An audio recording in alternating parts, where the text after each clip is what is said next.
Everybody कैसे हो आप? I hope everything is just fine. हम आपके लिए लेके आ चुके हैं फिल्म एम्पर का एपिसोड नंबर 243। यहाँ से आगे के एक दो एपिसोड में हमारा फोकस जियान के दोशियान क्लास में ब्रेक थ्रू पे होने वाला है, इसलिए आप इस प्रोसेस को बिल्कुल मिस नहीं कर सकते हो। खासकर बीच में उसकी बहुत सारी चीजें अपग्रेड हो रही होंगी। चलो जरा पिछले एपिसोड के बारे में जान लेते हैं। पहले पिछला पूरा पार्ट फोकस करता है उन ट्रेजर्स के ऊपर जो उस पिल पैलेस में छिपे हुए थे। जब जियान का ग्रुप मिलके उस दोशियान लेवल के पपेट को हरा देता है, उसके अंदर से 2 कॉर्ड्स पिल्स मिलती है। फिर इस हॉल की तलाशी लेनी शुरू कर देते हैं। हॉल के बीच में 10-12 कर्टन्स रखे हुए थे। जब जियान इनके भी सेंटर में जाता है, उसे नीचे धसी हुई जमीन दिखाई देती है। पहले यही पूरा खेल हो गया था। अगर आप जानना चाहते हो कि जियान के ग्रुप को कौन कौन से खजाने मिले, तो डेफिनेटली पिछले पार्ट को देख सकते हो। अंत में जाके तैयारी होती है कॉर्ड्स पिल को डिवाओ करके दोशियान क्लास में ब्रेक थ्रू करने की। चलो वहीं से इस एपिसोड की शुरुआत करते हैं। सीन दिखाया जाता है हमें उस मोमेंट का जब चिंगवेन और जियान उस धसी हुई जमीन से ऊपर आ चुके थे।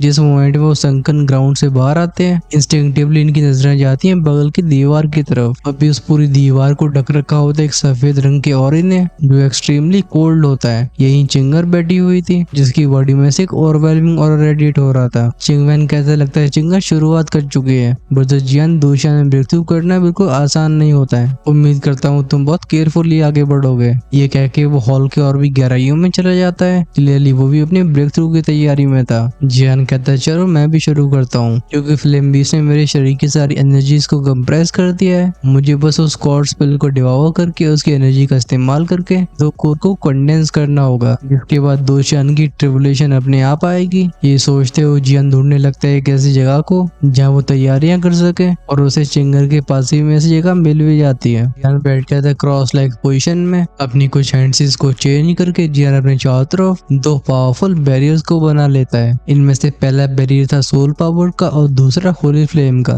जियान कहता है इस डुअल होली फ्लेम प्रोटेक्शन की वजह से मैं कॉन्फिडेंस से ब्रेक थ्रू कर पाऊंगा। हालांकि जियान को चिंगर और चिंगवेन का स्वभाव अच्छा लगा था, लेकिन होली फ्लेम कोई नॉर्मल ट्रेजर नहीं है। ये अच्छे चों की लालच को जगा सकता है। फाइनली जियान अपने हाथ को आगे बढ़ा के बोलता है अपीयर। उसके डेंटियन में से निकलता है एक आग का गोला, जो एक्चुअली में उसकी कंडेंस एनर्जीज होती हैं, और उसकी स्टोरिंग में से वो कॉर्ड्स पिल भी बाहर आ गई थी। इस कंडेंस एनर्जी के गोले को देख के जियान कहता है भले मेरा द्विकी से अभी खाली हो, तभी मुझे नहीं लगता कि कोई परेशानी आने वाली है। ये क्या कि वो फिर से हैंडसीज चेंज करने वाला होता है। इसी वर्ड में सोल ईटर लॉर्ड की आवाज उसके दिमाग में गूंजती है। वो कहते हैं लड़की क्या तू कुछ बोल रहा है? तेरे द्विकी के अंदर सिर्फ फ्लेम बीस्ट और होल फ्लेम की पावर नहीं है, बल्कि तेरे पास 2 सोल भी है। इन शब्दों की वजह से जियान की आंखें एकदम ब्राइट हो जाती हैं। वो बोलता है 2 स्पिरिट सीनियर, अगर आपने मुझे याद नहीं दिलाया होता तो मैं इसे भूल ही चुका था। अगर मैं इस 2 स्पिरिट को डिवाओ करके दोशियान में एडवांस करता हूँ, तो मुझे लगता है मैं सीधा दोशियान के लेट स्टेज तक पहुंच जाऊंगा। हो सकता है मैं 1 स्टार दोशियान की पीक तक भी पहुंच सकूं। जब जियान इस तरीके से आसमान में उड़ रहा होता है, सो ईटर लॉर्ड बोलते हैं लड़के थोड़ा सा जमीन पे आ जा। तूने होली फ्लेम की पावर की वजह से सीधे 7 स्टार 2 एम्पर से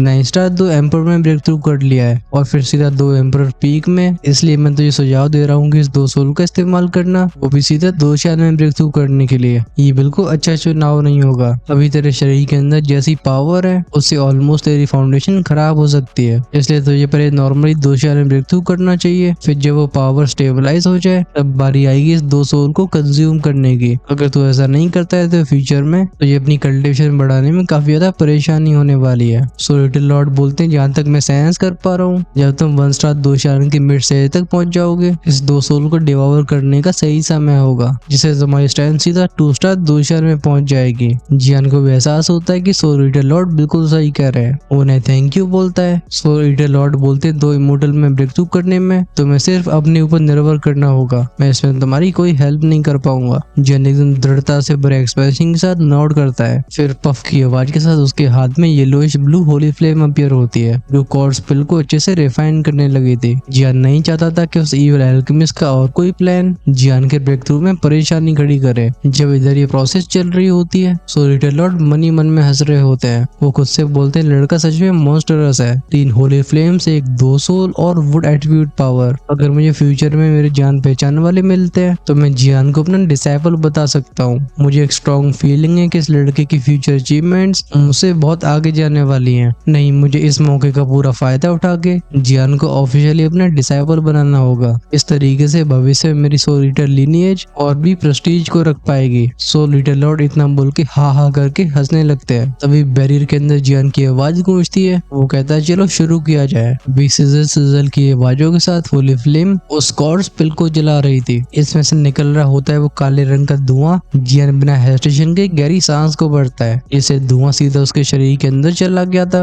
वो तुरंत ही अपने शरीर की लाइफ और डेथ पावर को और भी मौजूद होते हुए महसूस करता है। जियान कहता है इसका धुआं भी कीमती है, मैं इसे वेस्ट नहीं कर सकता। 2-3 बार और गहरी सांसें लेने के बाद हालांकि जियान को अपनी पावर में इम्प्रूवमेंट फील होती है, लेकिन ये काफी नहीं था। जब तक वो अपनी लाइफ और डेथ पावर को पूरी तरह से मर्ज नहीं कर पाता, तब तक वो दोशियान की यूनिक पावर जनरेट नहीं होगी और ना ही वो ब्रेक थ्रू कर पाएगा। बिना और डिले करते हुए जियान ने अपना मुंह खोला था। गल्प की आवाज सुनाई देती है। वो पिल सीधा उसके मुंह में चले गई थी। तुरंत ही उसके एक्सप्रेशन चेंज होते हैं और उसके शरीर की नसें फूलने लगती हैं। ऐसा लगता है जियान की नसों में बूमिंग आवाजें गूंज रही हों। वो प्योरिफाइड क्वार्ट्ज पिल एनर्जी काफी वॉलेंटली उसके शरीर में फैलती है, जिसकी वजह से वो खुद को ट्रैम्बल होने से रोक नहीं पाता। जियान दहाड़ के बोलता है लाइफ और डेथ एनर्जी मर्ज। तुरंत ही उसके डेंटियन के अंदर वो काला और सफेद दौरा एक दूसरे में टकराता है। ऐसा होने पे जियान को इतना दर्द महसूस होता है कि उसके मुंह से आग वाली आवाज बाहर आई थी। साथ में वो क्वार्ट्ज पिल की इमेंस एनर्जी उन दोनों पावर्स के बीच में मर्ज होती है। एनर्जी बैंग बैंग की आवाजों के साथ एक दूसरे से टकरा रही थी, लेकिन बार बार ही दूर हो जाया करती थी और इनकी वजह से जियान के एक्सप्रेशंस और भी ट्विस्ट होते जाते हैं। जियान दादी मीस के बोलते आखिर मैं फ्लेम एम्परर इस लाइफ और डेथ की पावर के सामने कैसे पीछे हट सकता हूँ। उसके चेहरे पे मैडनेस से भरा एक्सप्रेशन दिखाई दिया था और वो फिर से फोकस करने लगता है इस मर्जिंग के ऊपर। अभी जियान को बस इन दोनों पावर्स का सामना नहीं करना था, बल्कि क्वार्ट्ज पिल की वो पावर जो कि उसके लाइफ और डेथ के बारे को एनहांस करने वाली थी, उसे संभालना भी आसान नहीं था। ये प्रक्रिया कुछ और समय तक आगे बढ़ती है। फिर हम उस लाइफ और डेथ की एनर्जी के छोटे छोटे थ्रेड्स को एक दूसरे से मिलते हुए देखते हैं। ऐसा लगता है इन दोनों ऊर्जाओं के धागों के बीच में छोटी छोटी गांठें लगनी शुरू हो गई हों। गेंदाती मीस की इस प्रक्रिया को जैसे जैसे सहता है, जब हर बार उस क्वार्ट्ज पिल में से एनर्जी बाहर आती है, इसके साथ जियान की बॉडी भी ट्रेम्बल होती है। वो दांती मीस की बोलता है डैम इट। धीरे धीरे जियान को इस इनह्यूमन टॉर्चर को सहते सहते 3 दिन गुजर जाते हैं। अगर उसके पास होली फ्लेम की प्रोटेक्शन नहीं होती तो जियान शायद अब तक बेहोश हो चुका होता। लेकिन उसके लिए सरप्राइजिंग बात यह होती कि जब जब वो इस दर्द की वजह से अपनी लिमिट्स तक पहुंचता था, उसके दिल से ब्लू फ्लेम फैलती है। ये किसी रेनबो की तरह जियान के सारे दर्द को मिटाते हुए उसके घाव को भरा करती थी। जियान जानता था कि म्यूइंग कर रही है, जो कि खुद उसका दिल बन चुकी थी। भले म्यूइंग शारीरिक रूप से उसके साथ ना हो, लेकिन वो इंस्टिंक्चुअली भी उसे प्रोटेक्ट करती है। जियान कहता है इस बार मैं सफल होके रहूंगा। अपने दिमाग में सारे फालतू विचारों को दबा के वो फाइनल पुश मारता है। सर्कुलेट होता है फ्लेम मंत्रा, जैसे होली फ्लेम पावर उस लाइफ और डेथ पावर में मिलने लगती है। उसके दिल किसी में बूम बूम बूम की आवाजें गूंजने लगती हैं। साथ में क्वार्ट्ज पिल में से बाहर आने वाली एनर्जी और भी इमेंस हो जाती है। लगता है चिंग वै ने क्वार्ट्ज पिल की तारीफ ऐसे ही नहीं करी थी। इसके प्रभाव जियान को अब समझ में आते हैं। हालांकि जियान का फ्लेम मंत्र इवॉल्व हो चुका था, तभी इस ड्रैगन की आंख के बराबर क्वार्ट्ज पिल को एक उंगली के टिप के बराबर छोटा करने में पूरे 3 दिन लग जाते हैं। जियान का लक्ष्य बिल्कुल साफ होता है। वो इस पिल की ऊर्जा के हर एक हिस्से को रिफाइन करना चाहता है, जिसके साथ लाइफ और डेथ एनर्जी फ्यूज होगी और दोशियान रियल्म को अचीव किया जाएगा। वो धाड़ के बोलता है रिफाइन। उसकी होली फ्लेम पड़ती है क्वार्ट्ज पिल की तरफ। सरप्राइजिंगली क्वार्ट्ज पिल बिल्कुल विरोध नहीं करती। ये प्रोसेस चलती है कुछ और घंटों तक, किंतु में जाके हम उस क्वार्ट्ज पिल को पूरी तरह से कलरलेस लिक्विड में बदलते हुए देखते हैं। बेसिकली लिक्विड जैसी एनर्जी होती है। जब होली फ्लेम इस पोटेंट एनर्जी को ऑब्जर्व करती है, वो भी ट्रेम्बल होने लगी थी। जियान डिटर्मिनेशन से भरी आवाज में कहता है पूरी तरह से मर्ज हो जाओ। शुआ बूम के साउंड के साथ वो लाइफ और डेथ एनर्जी के गोले एक दूसरे के पास आ जाते हैं, फिर एक दूसरे में मिलना शुरू हो जाते हैं। इस प्रक्रिया के साथ साथ इनका रंग भी बदल रहा था। अभी सफेद और काले नहीं होते, बल्कि फ्यूजन एनर्जी एकदम दूध जैसी सफेद होती है। जियान जानता था कि इस कंप्लीट फ्यूजन के लिए उसे लाइफ और डेथ की पावर में से तो ब्लैक और व्हाइट एनर्जी के ट्रेसेस को भी गायब करना होगा, तभी 2 कोर बनाया जा सकता है। उस मिल्की व्हाइट पावर को घेरने वाली जो लाइफ और डेथ एनर्जी के काले सफेद धागे होते हैं, होली फ्लेम इन्हें रिफाइन करने के लिए आगे बढ़ती है, लेकिन एनर्जीज खतरनाक विरोध करती है। ये बूम बूम के साउंड के साथ होली फ्लेम को टक्कर दे रही थी। ऐसा लगता है जियान से कहना चाहती हूँ कि अब तक हमने तुम्हारा खूब साथ दिया और अब तुम हमें डिस्ट्रॉय करना चाहते हो, लेकिन जियान इन पे बिल्कुल ध्यान नहीं देता। वो फ्लेम मंत्रा को सर्कुलेट करके क्वार्ट्ज और होली फ्लेम की पावर को उस लाइफ ऑफ डेथ और से लगातार टकराता है। क्वार्ट्ज पिल की प्योर एनर्जी की हेल्प की वजह से होली फ्लेम अंत में जाके सफल होती है। हम उन काले और सफेद ऊर्जा के दागों को पिघल के उस फ्यूजन पावर में मर्ज होते हुए देखते हैं।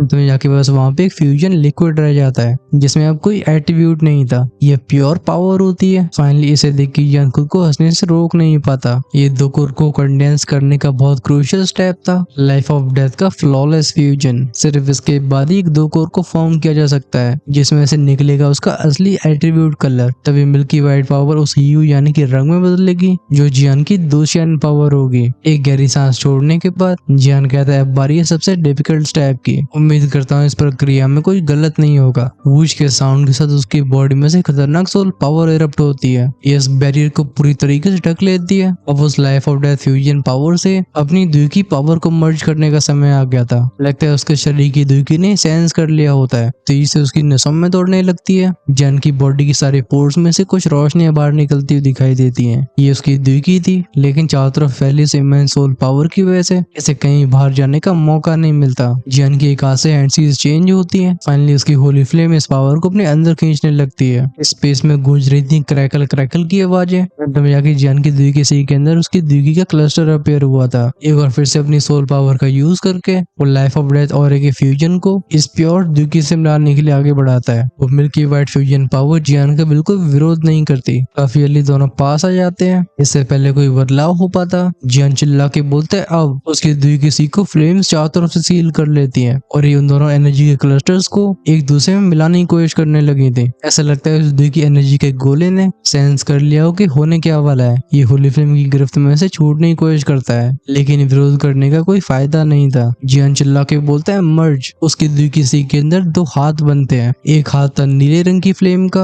और दूसरा था खाकी येलो। ये दोनों एनर्जीज को लेकर एक दूसरे में प्रेस कर देते हैं। सुनाई देती है बैंग बैंग की आवाजें। लगता है उसकी द्विकी पावर दूसरी पावर से मर्ज नहीं होना चाहते थे। ये देख के जियान का ध्यान जाता है प्योर फ्यूजन पावर के ऊपर। वो ऑर्डर देता है शूट और दोशियान पावर, इसे कंज्यूम कर लो। उसकी कमांड को सुन के वो शांत रहने वाली फ्यूजन पावर हल्की सी ट्रेम्बल होती है। फिर ग्लब ग्लब की आवाज के साथ बीच में ऐसे फैलना शुरू हो जाती है। अंत में जाके इसने द्विकी पावर को पूरी तरह से एनगल्फ कर लिया था, जैसे किसी रबर के गुब्बारे में चूहा तिलबिला रहा हो। वो द्विकी क्लस्टर खतरनाक तरीके से थ्रैश करता है। ये आजाद होने की कोशिश कर रहा था। हाउएवर ये देख के बस जियान के चेहरे पे स्माइल दिखाई देती है। उसके एक इशारे पे दोनों होली फ्लेम के क्रिस्टल्स जो कि द्विकी सी के कोने पे शांति से फ्लोट कर रहे थे वो फ्यूजन एनर्जी के पास अपीयर होते हैं। जियान कहते हैं मैं तुम्हें ये मौका नहीं दूंगा, तो इन होली फ्लेम्स पावर इन्हें सप्रेस करो। उसके ये बोलते ही होली फ्लेम क्रिस्टल्स में से बज बज की आवाजें बाहर आती हैं। फिर निकलती होली फ्लेम की प्योर सोर्स पावर जो सूडो दोशियन एनर्जी में मिलने लगी थी।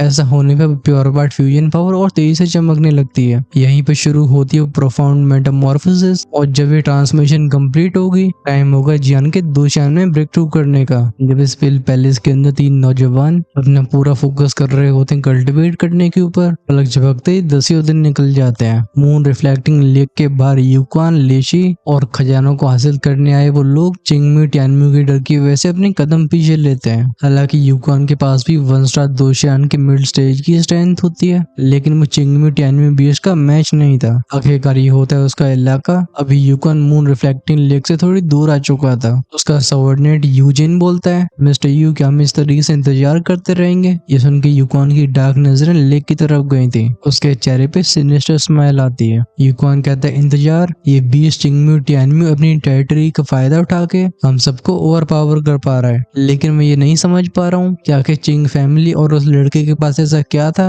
जिसकी वजह से चिंगमी टियानम्यू बीस्ट भी इन्हें रोक नहीं रहा है। हालांकि हम अंदर एंटर नहीं कर सकते हैं, लेकिन ये मत भूलो उन तीनों की स्टैंड दूधी से ऊपर की नहीं है। वो जिन खजानों को हासिल करेंगे अंत में जाके हम उनसे सब कुछ हासिल कर लेंगे। जब मून रिफ्लेक्टिंग लेक से बाहर जाने के रास्तों को रोको। अगर कोई भी सस्पिशियस एक्टिविटी होती है मुझे तुरंत बताओ। इस ऑर्डर को उसके सबऑर्डिनेट्स तुरंत मानते हैं। वो मून रिफ्लेक्टिंग लेक की कड़ी पहरेदारी करने लगते हैं। सीन जाता है फिर से गोस्ट मून वेल की तरफ, जहाँ एक अनजानी ट्रांसफॉर्मेशन चल रही थी। अभी निकल चुका था ऑलमोस्ट 1 महीना। इस महीने के दौरान न दोनों भाई बहन न जियान कोई भी जागने के साइंस को शो नहीं करता। साफ तौर पर 2 साल में ब्रेक थ्रू करना इतना सिंपल नहीं था। और तो और अच्छी बात यह होती है कि उस आइस एडव्यू टेक्निक का इस्तेमाल करके लगता है जिगर ने अपनी आइस एनर्जी को स्टेबलाइज कर लिया था। फिलहाल के अंदर 3 गोलाकार के बैरियर दिखाई देते हैं। इनमें से एक सफेद, एक लाल था और एक होता है ब्लूइश येलो फ्लेम बैरियर। खासकर जो जियान वाली फॉर्मेशन थी उसमें से कुछ ज्यादा ही स्ट्रॉन्ग फ्लक्चुएशंस एमिट हो रही होती है। ये शांति बनी रहती है कुछ घंटों तक। हम जूम करके उस फ्लेम बैरियर के अंदर जाते हैं। सी पॉइंट पे जियान ने अपनी आंखें खोली होती है जिनमें विजन में देख रहा था एक अनफैथमेबल लेवल का ऑरा। पिछले 1 महीने में जियान को जिन टॉर्चर का सामना करना पड़ा है वो सच में डरावने थे। हालांकि उसके दिल की सीख के अंदर जो हो रहा था वो देखने में बहुत गॉर्जियस लग रहा होता है, लेकिन वो उतना ही खतरनाक भी था। अगर उसके पास होली फ्लेम पावर नहीं होती तो वो सच में इन्हें कंट्रोल नहीं कर पाता। जियान जस्ट इसके बारे में सोच ही रहा होता है तभी उसकी दिल की सीख में फैली हुई होली फ्लेम्स अपने आप पीछे हटने लगती हैं। गूंजने लगी थी बज बज बज की आवाजें। वो सोर्लिंग लाइट क्लस्टर जिसके अंदर दोनों सूडो दोशियान पावर और चमकीली दोशियान पावर मौजूद थी, वो खतरनाक तरीके से ट्रेम्बल होने लगा था। इससे पावरफुल एनर्जी फ्लक्चुएशंस बाहर आ रही होती हैं। जब जियान ऐसे बदलाव को सेंस करता है वो अपने चेहरे से एक्साइटमेंट छिपा नहीं पाता। आखिरकार सोल ईटर लॉर्ड ने इन फ्लक्चुएशंस के बारे में खूब बताया होता है। ये होती है दोशियान की पावर। इस इंस्टेंट में पफ पफ के साउंड सुनाई देते हैं। कुछ रोशनी के गोले से इरप्ट होती है वो पावर जो बहुत जल्दी दुई की सी को भरती है। जियान खुशी से भरी आवाज में कहता है मैं सफल हो गया। वो जानता था कि शुरुआत हो चुकी है 2 कोर के कंडेंस होने की। वो चमकता हुआ इंटेंस ऊर्जा का गोला लगातार विगल होता हुआ दिखाई देता है। ऐसा लगता है इसके अंदर कुछ मचल रहा हो। ये प्रक्रिया कुछ और पलों तक चली थी। फिर जुज की आवाज के साथ उसके चारों तरफ की एनर्जी वो अपने अंदर खींचता है। इस रोशनी के गायब होने के बाद जियान को फाइनली अपने 2 कोर की असली फॉर्म दिखाई दी थी। जब जियान इस गोले के अंदर की पावर को सेंस करता है उसे भरोसा नहीं होता। वो कहता है एक 2 कोर। फाइनली उसका 2 कोर कंडेंस हो गया था, लेकिन फर्क बस इतना था कि ये नॉर्मल कोर जैसा नहीं होता। उसका 2 कोर दिखाई देता है किसी ड्रैगन की आंख की तरह। इसे सेंस करके सोल ईटर लॉर्ड बोलते हैं तुम्हारा 2 कोर इतना अलग क्यों है। जियान भॉइस कोर के बोलते हैं अलग। सोल ईटर लॉर्ड बताते हैं बच्चे तुम्हें पता नहीं है लेकिन ऑर्डिनरी 2 कोर्स इस तरीके से गोल नहीं होते हैं बल्कि थोड़े से लंबे से दिखाई देते हैं। वहीं पे तुम्हारा 2 कोर पूरी तरीके से गोल है। मैंने ऐसी चीज पहली बार देखी है। क्या जियान इसके ऊपर ज्यादा ध्यान नहीं देता है। जियान कहता है चलो कोई बात नहीं अब इसकी पावर टेस्ट करते हैं। जियान को लगता था कि उसका अजीब सा 2 कोर उसके फ्लेम मंत्र और होली फ्लेम से रिलेटेड है। जैसे उसके दिमाग में विचार आता है उसका 2 कोर एक्टिवेट हो गया था। बूम के साउंड के साथ इरप्ट होती एक ब्रिलियंट ब्लू येलो फ्लेम। हालांकि पूरा मैटर हो रहा था उसके दिल की सी के अंदर। तभी बाहरी दुनिया का पावरफुल बैरियर जैसे जियान अपने ऊपर लगाता है वो क्रैकिंग आवाज करने लगता है। साफ तौर पर इस टेरिफाइंग पावर को ये पुराना बैरियर झेलने के काबिल नहीं था। इससे पहले जियान था पीक 2D क्लास पे और जियान तब भी एक अर्ली 1 स्टार दोशान से फाइट कर सकता था। अब फाइनली जियान के पास भी होती है दोशान की पावर। ये भले ही स्थिर न हो पाई हो तब भी इसके साथ उसे कॉन्फिडेंस होता है कि वो एक मिड स्टेज 1 स्टार दोशान को ही फेस कर पाएगा। शायद उसके पास एक लेट स्टेज 1 स्टार दोशान से ही फाइट करने की ताकत हो। जियान के चेहरे पर उन इमोशंस को देख के सोल ईटर लॉर्ड बोलते हैं दोशान की पावर बस ओवरवेलमिंग नहीं होती बल्कि 2D से फंडामेंटली अलग होती है। और तो अब जो तुम 2 टेक्निक्स को परफॉर्म करोगे वो पहले से कई गुना स्ट्रॉन्ग होने वाली है। जियान अपने हाथों को क्लेंच करके बोलता है युक्वान जो कि मेरा बाहर इंतजार कर रहा होगा। लगता है अब समय आ गया उसे सरप्राइज देने का। वो अपनी नई स्ट्रेंथ को एंजॉय कर रहा था तभी सोल ईटर लॉर्ड बोलते हैं क्योंकि अब तुम्हारे पास ये दोशियान की पावर है टाइम आ चुका है रियल शो का। जियान कहता है real show. Soul eater lord smile के साथ बोलते तुम ध्यान से सेंस करो। जियान अपनी आंखें बंद करके कंसंट्रेट करने लगा था। तुम तुरंत ही उसके एक्सप्रेशन को चेंज होते हुए देखते हैं। वो कड़वाहट से भरी स्माइल के साथ बोलते हैं दोशियान ट्रिबुलेशन। इस समय रिफ्लेक्टिंग मून लेक के ऊपर आसमान डार्क हो चुका था और वो डरावने बादल इकट्ठे हो रहे होते हैं। सो लिटिल लॉर्ड साय करके बोलते हैं दोशियान की ट्रिबुलेशन को 9 रंगों में बांटा गया है। कल्टिवेटर जितना ज्यादा स्ट्रॉन्ग होगा ट्रिबुलेशन में उतने ज्यादा रंग दिखाई देंगे। स्पेशली इस लड़के का जैसा टैलेंट है साथ में होली फ्लेम की पावर्स। मैं सरप्राइज फील नहीं करूंगा अगर ये एक 9 रंगों की ट्रिबुलेशन को वो लाता है। फिर वो कुछ सोच के बोलते हैं हालांकि लेजेंड्स के हिसाब से उस 9 करोड़ दोशियान ट्रिबुलेशन से ऊपर भी एक ट्रिबुलेशन होती है लेकिन उसे बहुत लंबे समय से देखा नहीं गया है। इसी मोमेंट में रिफ्लेक्टिव मून लेक के चारों तरफ की वो शांति अचानक से बूमिंग आवाजों के साथ टूटती है। दूर से 7 रंगों के बादल साथ में आना शुरू हो जाते हैं। तभी ये उनका अंत नहीं था। ये बादल लगातार चरमरा रहे थे। ऐसा लगता है इन चर्निंग क्लाउड्स में से कुछ और भी टेरिफाइंग बाहर आने की कोशिश कर रहा हो। जब रिफ्लेक्टिव मून लेक के बाहर युक्वान जो जियान की टोली को धप्पा करने की कोशिश कर रहा था अभी उसके चेहरे से शॉक की वजह से रंग उड़ चुके होते हैं। वो कांपती हुई आवाज में कहता है ये क्या एक दोशियान ट्रिबुलेशन है। उसकी 1 स्टार मिड स्टेज दोशियान के स्टैंड के साथ भी वो जानता था कि 6 कलर ट्रिबुलेशन भी उसकी जान ले सकती है। वहीं पे ट्रिबुलेशन के रंग पहले ही 7 रंगों के हो चुके हैं और यह भी ग्रो हो रही थी। मून रिफ्लेक्टिंग लेक के ऊपर वो चिंगन्यू टैनम्यू बीस्ट जो अब तक शांति से जियान के बाहर आने का इंतजार कर रहा था इस ट्रिबुलेशन की वजह से उसके हाव भी बदल चुके होते हैं। वो कहता है इस लेवल की ट्रिबुलेशन आखिर यहाँ पे कौन रिक्तू कर रहा है। फिर वो देखता है नीचे की तरफ वो चिंगम्यू टैनम्यू सोल बीस्ट सहाय करके बोलता है हाँ मैं कैसे बोल सकता हूँ जिस इंसान के शरीर में किंग ऑफ ऑल बीस्ट रह रहे हो उसके लिए ऐसा ऐसा करना बड़ी बात नहीं होनी चाहिए, लेकिन सच में अफसोस की बात है, अगर मेरे पास अपना टियानमू एसेंस होता तो मैं उस इंसान को एक और अच्छा तोहफा दे सकता था। अनफॉर्चुनेटली उस इविल एल्केमिस्ट ने मेरे टियानमू एसेंस को बहुत पहले ही चुरा लिया था। इन शब्दों के साथ वो चिनमू टियानमू बीस्ट अपने भारी भरकम से शरीर को लेके पानी में चला जाता है। साफ तौर पे आसमान में रहना बिल्कुल सेफ नहीं था। बादल बूम बूम के आवाज के साथ एक दूसरे से टकराते हैं। ऐसा लग रहा था जैसे आसमान फटने वाला हो। एक के बाद एक मैसिव फायरबोल्ट्स इस झील के ऊपर से गुजर के जाते हैं। ऐसा लगता है अपने टारगेट को ढूंढ रहे हो। बात ऐसी होती है काफी समय तक सर्च करने के बाद भी इन्हें कुछ नहीं मिलता। ये बिजलियां फिर से बादलों में जाती हैं। कुछ समय के बाद ये साइकिल फिर से रिपीट होता था। बात बस ऐसी होती कि हर एक साइकिल के साथ वो थंडर क्लाउड्स और भी टेरिफाइंग होते जा रहे थे। अभी दोषण ट्रिबुलेशन के बादल अपने 8 रंगों को धारण कर चुके होते हैं, लेकिन ये तब भी खत्म नहीं हुआ था। वो 8 अलग अलग रंगों के बादल एक दूसरे के साइड में लग के राउंड फॉर्मेशन बनाते हैं। ऐसा लगता है इनके बीच में कुछ उबल रहा हो। एक थंडरबोल्ट जिसकी वजह से दुनिया का रंग बदलने लगा था, वो धीरे धीरे इन 8 बादलों के बीच से बाहर आना शुरू हो जाता है। जब यहाँ से दूर जा चुका यूकॉन इस नजारे को देखता है, उसके चेहरे पे हॉरर दिखाई दिया था। वो कहता है क्या मॉन्स्टर है। उसे पता था कि दोषण ट्रिबुलेशन की इंटेंसिटी जितनी ज्यादा होगी, इस ट्रिबुलेशन का सामना करने वाले का पोटेंशियल उतना ही खतरनाक होगा। यूकॉन ने खुद 6 रंगों वाली ट्रिबुलेशन फेस करी थी, जिसकी वजह से घोस्ट किंग सिटी में भी उसे हाई स्टेटस मिला। अगर उसने 7 रंगों की दोषण ट्रिबुलेशन को फेस किया होता तो उसका स्टेटस कुछ अलग ही होता। यूकॉन जानता था कि वो लोग जो कि 8 रंगों की ट्रिबुलेशन का सामना कर चुके हैं, वो अपनी अपनी दुनियाओं के रूलर्स हैं। जहाँ तक बात रही 9 कलर ट्रिबुलेशन की, यूकॉन की इतनी बड़ी जिंदगी में भी उसने वैसे इसके बारे में सुना ही होता है, लेकिन यूकॉन ने एक और बात सुनी थी। वो कहानियां होती हैं 10 कलर दोषण ट्रिबुलेशन के बारे में, और इस कैलेमिटी को फेस किया होता है बस एक इंडिविजुअल ने। यहाँ बात पूरे घोस्ट वर्ल्ड की हिस्ट्री की हो रही है। यूकॉन बोलता है लीसोल डोमेन लॉर्ड, और डोमेन लॉर्ड लीसोल कौन थे? अगर घोस्ट वर्ल्ड में ट्रू रूलिंग पावर्स को छोड़ दिया जाए तो कहा जाता है कि लॉर्ड लीसोल को कोई मैच नहीं कर सकता, और अब एक फिगर एक्चुअली में ऐसी ट्रिबुलेशन को फेस करने वाला है। इसके बारे में सोच के यूकॉन की आंखें एक गहरे डर और किलिंग इंटेंट से भर जाती हैं। यूकॉन अपने डार्क इमोशंस को दबाते हुए बोलता है, मैं ये नहीं जानता हूँ क्या ये चिंगवैन है या वो लड़का है, लेकिन चाहे कोई भी हो आज वो जिंदा नहीं बच पाएगा। नजारा पिल पैलेस के अंदर का दिखाया जाता है। जब अपनी सोल पावर का यूज करके जियान उस 8 रंगों की ट्रिबुलेशन को देखता है, उसके एक्सप्रेशन सॉलम हो गए थे।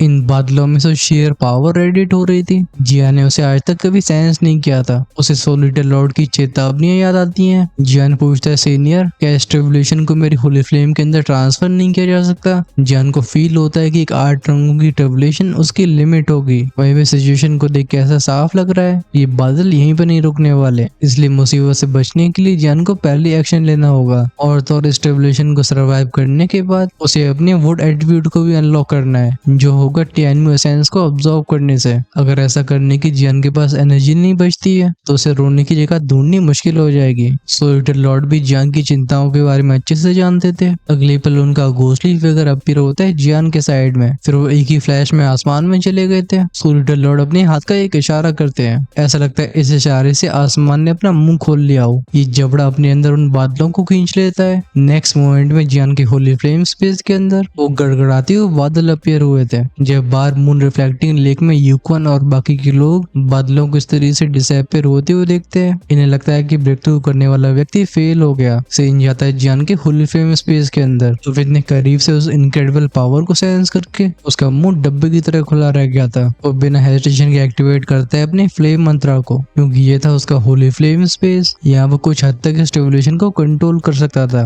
बूम बूम बूम के साउंड के साथ जियान की बॉडी में से दोषण और एरप्ट होता है। इस ओवरवेलमिंग प्रेशर की वजह से होली फ्लेम स्पेस के अंदर के वो बादल चर्न होने लगते हैं। लगता है वो जियान की चुनौती को स्वीकार कर लेते हैं। सुनाई देती हैं गरगल गरगल की आवाजें। उन 8 रंगों के थंडर क्लाउड्स के बीच में फाइनली हम एक बहुत भयंकर रोशनी को निकलते हुए देखते हैं। ये था वो 9th कलर जिस मोमेंट में मैनिफेस्ट होता है जियान की बॉडी ट्रेम्बल हो जाती है। इसके अंदर था एक एब्सोल्यूट एनालिजेशन का ऑरा, जिसकी वजह से उसकी सांसें थमने लगी थी। जियान कहता है एक 9 कलर दोषण ट्रिबुलेशन, साफ तौर पे ट्रिबुलेशन उसकी पूरी स्ट्रेंथ को टेस्ट करेगी। अभी अचानक से सोलिटर लॉर्ड बोलते हैं, जियान हेजिटेट मत करो, अपनी 3rd होली फ्लेम को इस्तेमाल करो। ये सुन के जियान स्टैंड हो जाता है। यहाँ सोलिटर लॉर्ड जियान को बचाने की बात नहीं कर रहे थे, और जियान ही अच्छे से जानता था बात ऐसी होती कि वो जितनी ज्यादा पावर को दिखाएगा पर की ट्रिबुलेशन उतनी स्ट्रॉन्ग होती जाएगी। और अभी ट्रिबुलेशन पहले 9 रंगों की हो चुकी है, जो उसके लिए बहुत बड़ी चुनौती है। जियान के स्टैंड स्टंट एक्सप्रेशन को देख के सोलिटर लॉर्ड पूछते हैं, बच्चे क्या तुम लीस और डोमेन के लॉर्ड को जानते हो? जियान इंस्टिंक्टिवली बोलता है, घोस्ट वर्ल्ड का वो सुप्रीम फिगर जो आपका सबसे बड़ा दुश्मन है। सोलिटर लॉर्ड एडमिरेशन और रिग्रेट से भरी आवाज में कहते हैं, उसने एक 10 रंगों की दोशियन ट्रिब्यूलेशन सर्वाइव करी है। ये सुन के जियान 2 कदम पीछे लेता है। वो चिल्ला के बोलता है, क्या? सोलिटर लॉर्ड बोलते हैं, जब वो दोशियान में एडवांस हुआ तो उसकी ट्रिब्यूलेशन ने बहुत बड़ा फिनोमेना क्रिएट किया। ये थी 10 ग्रेड दोशियान ट्रिब्यूलेशन, और उस ट्रिब्यूलेशन का सामना करने से उसकी कल्टिवेशन किसी टूटते हुए तारे की तरह आगे बढ़ी। हालांकि मैं ये नहीं कहूंगा कि उसकी पूरी स्ट्रेंथ इस ट्रिब्यूलेशन से आई है, लेकिन इस ट्रिब्यूलेशन का बहुत बड़ा योगदान है। वो जियान से कहते हैं, इसलिए मुझे भरोसा है कि तुम अपने आप को और पुश कर सकते हो। अगर तुम फेल भी होते तो मैं यहाँ पे हूँ, मेरे होते हुए तुम मरने नहीं वाले। अब जब तक किसी ने 10 रंगों की ट्रिब्यूलेशन का सामना नहीं किया था, तब तक जियान के लिए चीजें नॉर्मल थी।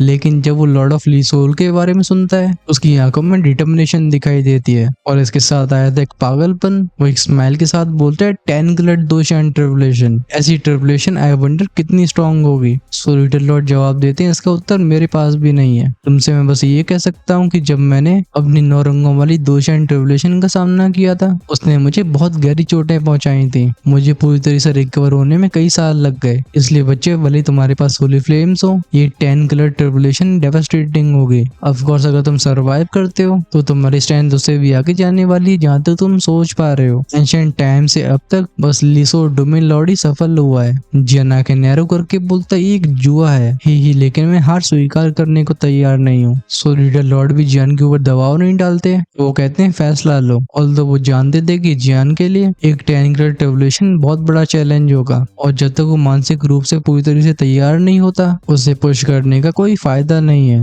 जब होली फ्लेम स्पेस में वो बूमिंग आवाजें गूंज रही थी, जियान एक साइलेंस में चला गया होता है। फिर वो ऊपर की तरफ देखता है, गूंजती है उसकी दहाड़ने की आवाज। वो बोलता है, 10 ग्रेड दोशियान ट्रिब्यूलेशन, अगर तुम्हारा सामना डोमेन लॉर्ड लीसोल कर सकते हैं तो मैं जियान नेचुरली कर पाऊंगा। और मैं जानता हूँ कि फ्यूचर में मुझे लॉर्ड लीसोल से टकराना ही होगा। अब चीजें और भी इंटेंस होने वाली हैं, और लगता है उसकी तैयारी करने के लिए तुम्हारी भाई को भी टाइम चाहिए। इसलिए मैं भी अपने आर्मर वगैरह को रेडी करने जा रहा हूँ, क्योंकि बिजलियां किसी की नहीं होती। तुम लोग भी अपने अपने सर को कढ़ाई और तवे से ढक के रखो। तुम स्टोरी को आगे बढ़ा रहे होंगे नेक्स्ट एपिसोड में। उसमें फाइनली जियान 10 रंगों की ट्रिब्यूलेशन फेस करने वाला है। हालांकि इस एपिसोड में उसका दोशियान में ब्रेक थ्रू हो चुका है, बट ये तभी कंप्लीट कहा जाएगा जब ट्रिब्यूलेशन क्रॉस हो जाएगी, और ये प्रोसेस कंप्लीट होगी नेक्स्ट पार्ट में। उसमें फाइनली जियान का वो एट्रीब्यूट भी अनलॉक होगा। दिखाई देने वाली है उसके क्लैन टैटू की पावर। मुझे लगता है आप उसे बिल्कुल मिस नहीं करना चाहोगे। वैसे ये एक्सप्लेनेशन आपको कैसी लगी है कमेंट्स में लिख के बताओ। साथ में यही बताना है कि आप battle through the heavens flame emperor के अलावा और क्या सुनना पसंद करोगे।